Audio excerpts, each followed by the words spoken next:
Assalamualaikum warahmatullahi wabarakatuh. Ketemu kembali dengan saya Winardi. Kesempatan kali ini saya ingin menjelaskan tentang ancaman disintegrasi bangsa Indonesia, terutama peristiwa pemberontakan PKI tahun 1948.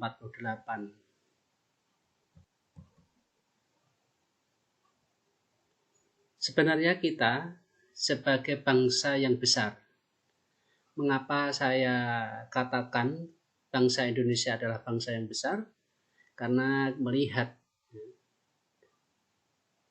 bangsa Indonesia yang terdiri dari kurang lebih ada 17.500 pulau, lebih dari 300 kelompok etnik, ada 1.340 suku bangsa, kemudian ada 6 agama resmi dan belum termasuk beragam aliran kepercayaan, serta 737 bahasa. Kita harusnya bersyukur pada Tuhan Yang Maha Esa atas keberuntungan bangsa kita yang hingga kini tetap bersatu dalam beragaman meskipun berbagai kasus konflik dan pergolakan sempat berlangsung di masyarakat di masa lalu. Dalam sejarah Republik ini, konflik dan pergolakan dalam skala yang lebih besar bahkan pernah terjadi. Bila sudah begitu, kira-kira siapa yang salah? Siapa yang dirugikan? Tentunya kita akan menjawab yang dirugikan tidak lain adalah rakyat dan bangsa kita sendiri. Karenanya dalam kesempatan berikut ini akan saya sampaikan sehingga anak-anak dapat pelajari beberapa pergolakan besar yang pernah berlangsung di dalam negeri akibat ketegangan politik yang disebabkan perbedaan ideologi selama rentang tahun 1948 hingga 1965. Kita masih mengingat dalam rentang tahun itu pernah terjadi pemberontakan besar seperti pemberontakan PKI tahun 1948 di Madiun, pemberontakan DITII, dan pemberontakan PKI tahun 1965 di Jakarta. Mengapa hal tersebut kita penting untuk kaji? Tidak lain agar kita dapat menarik hikmah dan tragedi seperti itu tak terulang kembali pada masa kini. Disinilah pentingnya kita mempelajari sejarah. Jangan sampai terjadi kembali disintegrasi bangsa. Anak-anak, mungkin kalian sudah bisa memahami apa itu disintegrasi. Jadi yang dimaksud disintegrasi itu adalah suatu keadaan tidak bersatu padu yang membuat keutuhan atau persatuan hilang dan dapat menyebabkan terjadinya perpecahan. Ini pengertian disintegrasi.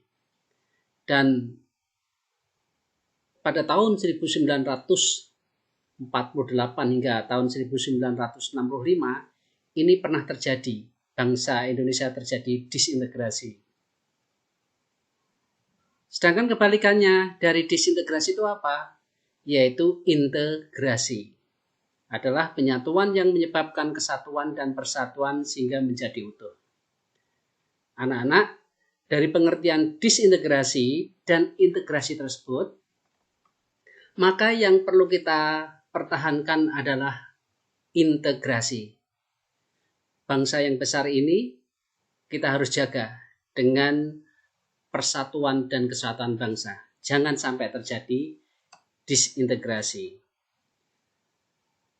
Mari supaya kita tidak terulang kembali peristiwa disintegrasi bangsa pada masa-masa lalu, tidak salahnya kita mengupas sedikit peristiwa yang terjadi pada dekade tahun 1948 hingga 1965.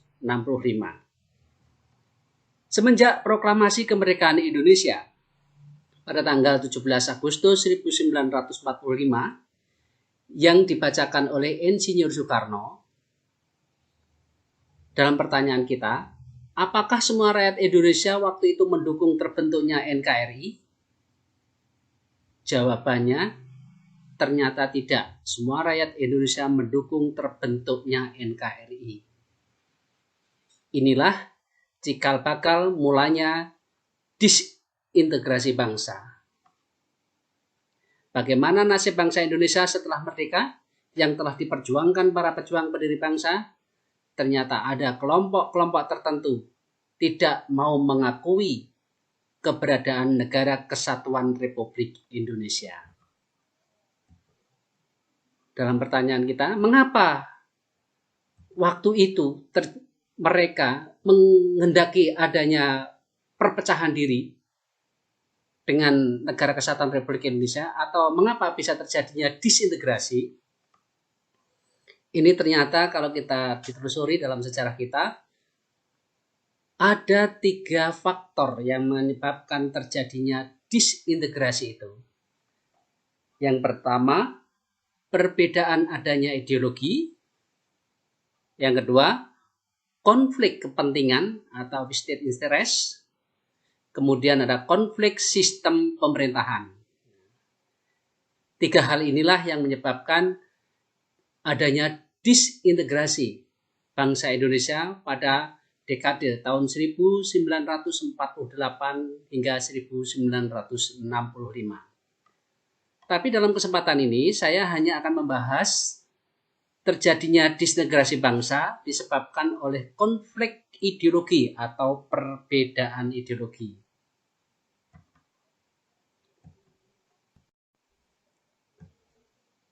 Beberapa contoh peristiwa disintegrasi bangsa yang disebabkan perbedaan ideologi. Contohnya pemberontakan PKI tahun 1948 di Madiun. Kedua, pemberontakan Darul Islam atau Tentara Islam Indonesia (DITII). Dan ketiga, pemberontakan G30S PKI 1965. Dari 3 contoh ini, saya pun ingin membahas hanya satu topik, yaitu pemberontakan PKI tahun 1948 di Madiun. Sedangkan contoh yang lainnya kita akan bahas di lain waktu. Mari kita lihat bagaimana peristiwa pemberontakan PKI tahun 1948 di Madiun. Kalau dilihat dari gambar yang ada di layar ini, maka kita bisa menyaksikan bagaimana hiruk pikuk suasana Kota Madiun pada tahun 1948. Situasi dalam kondisi yang mencekam. Dan di situ juga ada gambar beberapa tokoh yang menjadi pemimpin pemberontakan PKI di Madiun tahun 1948. Di situ ada gambar tokoh Muso. Kemudian ini ada Amir Syarifuddin. Ini ada Dipa Nusantara Aidit atau yang dikenal DN Aidit. Nah, ini adalah tokoh-tokoh penting yang menggerakkan pemberontakan PKI tahun 1948 di Madiun. Nah, kemudian apa sih yang menjadi latar belakang pemberontakan PKI di Madiun tahun 1948 itu? Bisa disimpulkan, itu ada beberapa pendapat.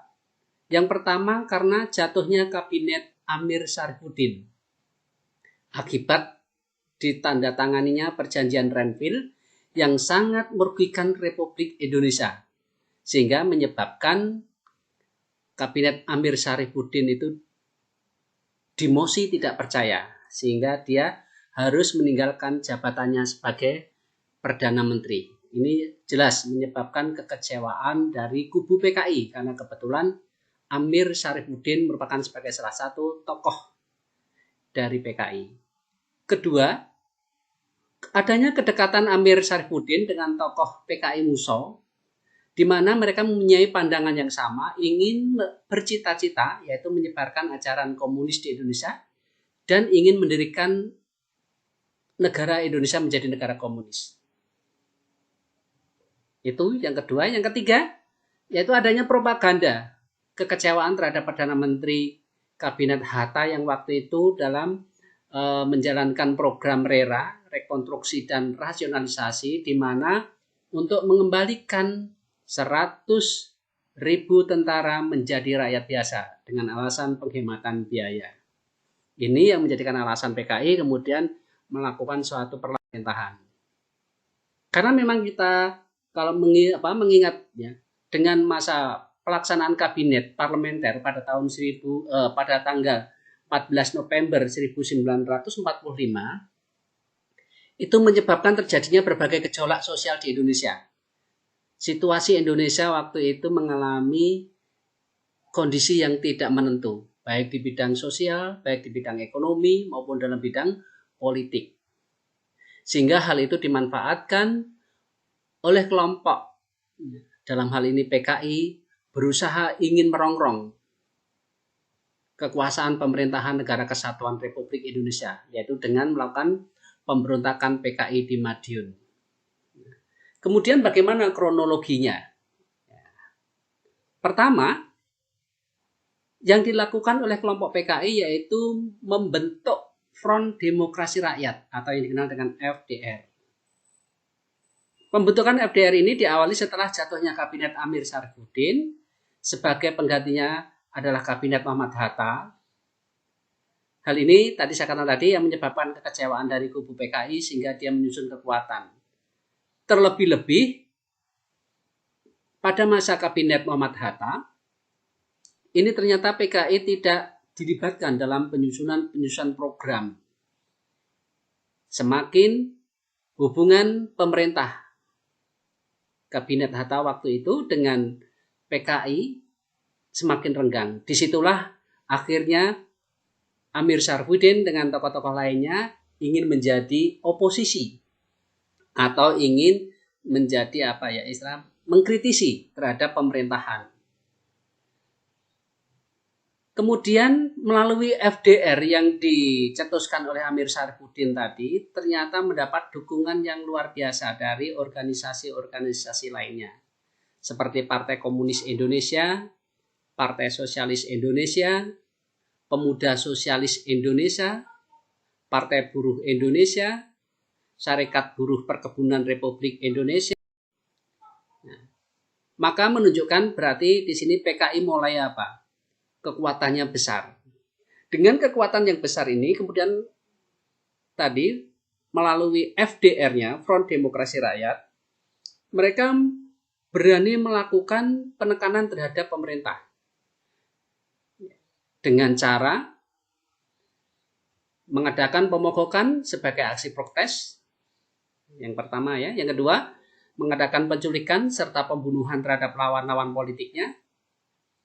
Yang ketiga melakukan demonstrasi anti pemerintah dan keempat melancarkan propaganda anti pemerintah. Cara-cara itu yang dilakukan oleh FDR untuk melakukan perlawanan dengan pemerintah. Biasanya pemogokan ini jelas tidak menguntungkan dalam pertumbuhan ekonomi. Kemudian penculikan terhadap lawan-lawan politiknya ini juga menyebabkan situasi Indonesia waktu itu memanas. Kemudian melakukan demonstrasi anti pemerintah dan propaganda yang membuat pernyataan-pernyataan anti pemerintah ini memperkeruh situasi waktu itu. Inilah cara Front Demokrasi Rakyat bersama anggotanya tadi ada kelompok PBI dan lainnya tadi melakukan penekanan pemerintah. Nah, kemudian apa sih yang menjadi tujuan pemberontakan PKI tahun 1948 di Madiun itu? Mereka memiliki tujuan antara lain ingin membentuk negara Soviet Republik Indonesia, menggantikan dasar negara Pancasila dengan komunis, mengajak petani dan buruh untuk melakukan pemberontakan. Dengan harapan itu melakukan suatu kudeta terhadap pemerintah Republik Indonesia. Ada 3 hal itu tujuan pemberontakan PKI di Madiun. Nah, kemudian tuntutan PKI dan ormas-ormasnya ya, tadi seperti PPI, SOPSI, Persindo, PSI, terhadap pemerintah waktu itu memohon kepada pemerintah menyediakan 50% dari anggota kabinet untuk anggota PKI. Yang kedua, menghentikan perundingan-perundingan dengan Belanda. Yang ketiga, mengadakan pertukaran diplomat duta dengan Uni Soviet. Tiga tuntutan dari PKI dan ormas-ormasnya ini jelas sulit untuk diwujudkan oleh pemerintahan pada saat itu. Itulah semakin menyebabkan akhirnya PKI semakin kuat ingin melakukan kudeta. Nah, kemudian mengapa kota Madiun yang dipilih berdirinya Soviet Republik Indonesia? Karena pada waktu itu, kota Madiun pada waktu itu jelas jauh dari pusat pemerintahan ibu kota Jakarta, sehingga dalam pengawasan terhadap pemerintah pusat itu tidak susah untuk terjangkau. Kemudian di Madiun juga ada memiliki kekuatan militer dan pendukungnya seperti stasiun kereta api, lapangan udara. Ini dimanfaatkan jika ada situasi yang darurat, itu bisa cepat mereka melakukan pelarian diri. Kemudian memiliki letak strategis benteng alam. Kota Madiun dikelilingi Gunung Wilis, ini juga menjadikan faktor mengapa kota Madiun dipilih. Nah, ada tokoh-tokoh penting dalam pemberontakan PKI di Madiun, tadi sudah saya katakan ada Munawar Muso yang dikenal dengan Muso, ada Amir Syarifuddin, DN Aidit, kemudian ada tokoh muda Alimin.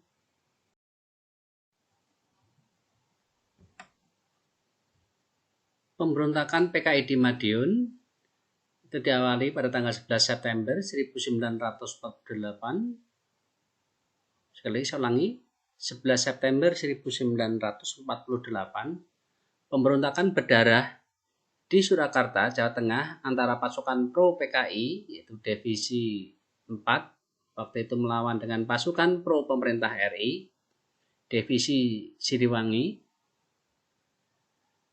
Pemerintah waktu itu menugaskan Kolonel Gatot Subroto sebagai gubernur militer Surakarta dan sekitarnya seperti Semarang, Pati, dan Madiun untuk segera melakukan penumpasan yang dilakukan PKI di Surakarta tersebut. Ternyata perlawanan PKI yang ada di Surakarta ini sebenarnya sebagai strategi untuk mengambil alih. Dengan adanya mereka melakukan pemberontakan yang ada di Surakarta itu, ternyata PKI telah menyusun pada tanggal 18 September 1948 di bawah pimpinan Sumarsono dari Pesindo dan Letkol Dahlan dari Brigade 29 yang pro PKI melancarkan kudeta di Madiun dengan cara membunuh pejabat sipil, militer, dan pemuka masyarakat. Terutama pemuka masyarakat ini biasanya dari para ulama.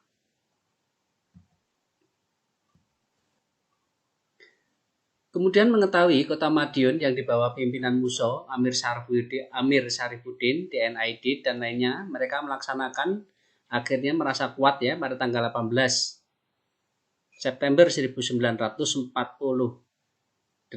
mereka mendeklarasikan atau memproklamirkan sebagai negara Soviet Republik Indonesia dengan tujuan meruntuhkan pemerintahan Republik Indonesia dari ideologi Pancasila ke ideologi komunis. PKI pada waktu itu memang telah menguasai wilayah ya sekitar Madiun, Blora, Rembang, Pati, Kudus, Purwodadi, Ponorogo, dan Trenggalek. Nah, situasi yang menurut PKI sudah dapat dikendalikan itu, maka memberanikan diri PKI melakukan kudeta atau melakukan mendirikan negara Uni Soviet Republik Indonesia itu. Tentunya melihat situasi Madiun yang dikuasai oleh PKI dengan mendirikan suatu negara Soviet Republik Indonesia di dalam negara kedaulatan Republik Indonesia, maka tentunya pemerintah segera melakukan tindakan penumpasan pemberontakan PKI di Madiun tahun 1948. Sekali lagi, dengan mengetahui kota Madiun dikuasai oleh PKI, pemerintah Republik segera bertindak cepat. Presiden Insinyur Soekarno dalam pidatonya waktu itu dengan tegas supaya rakyat Indonesia itu mengambil sikap, memilih Musso dengan PKI-nya atau Soekarno dan Hatta.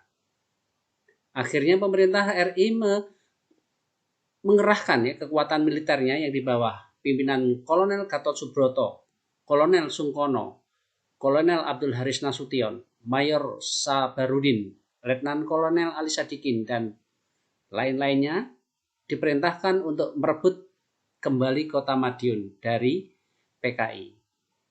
Kemudian Madiun diserang dari dua arah, dari barat oleh pasukan divisi Siliwangi dan dari timur di bawah pimpinan Kolonel Sungkono.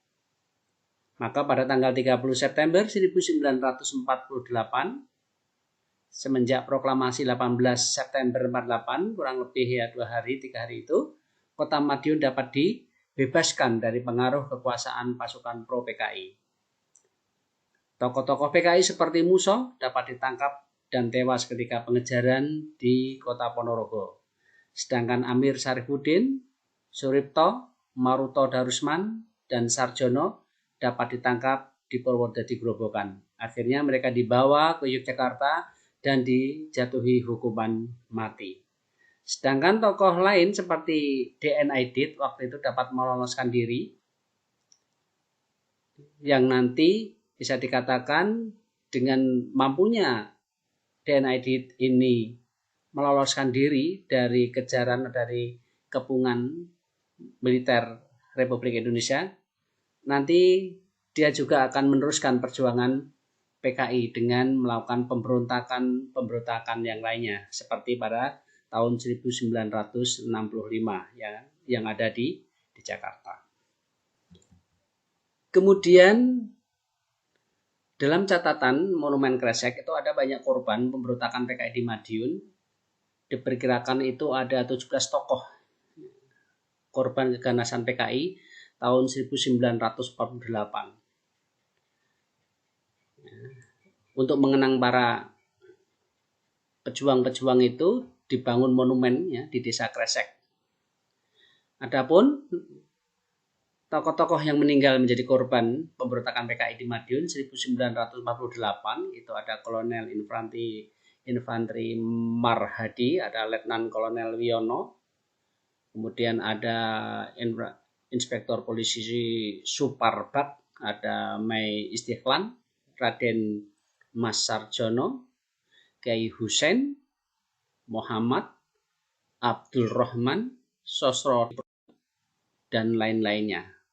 Sampai yang terakhir, yaitu yang 17 Maidi Marto Disomo, waktu itu sebagai agen polisi.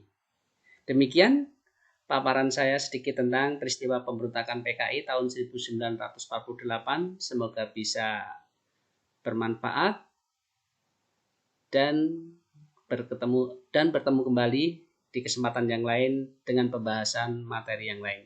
Terima kasih.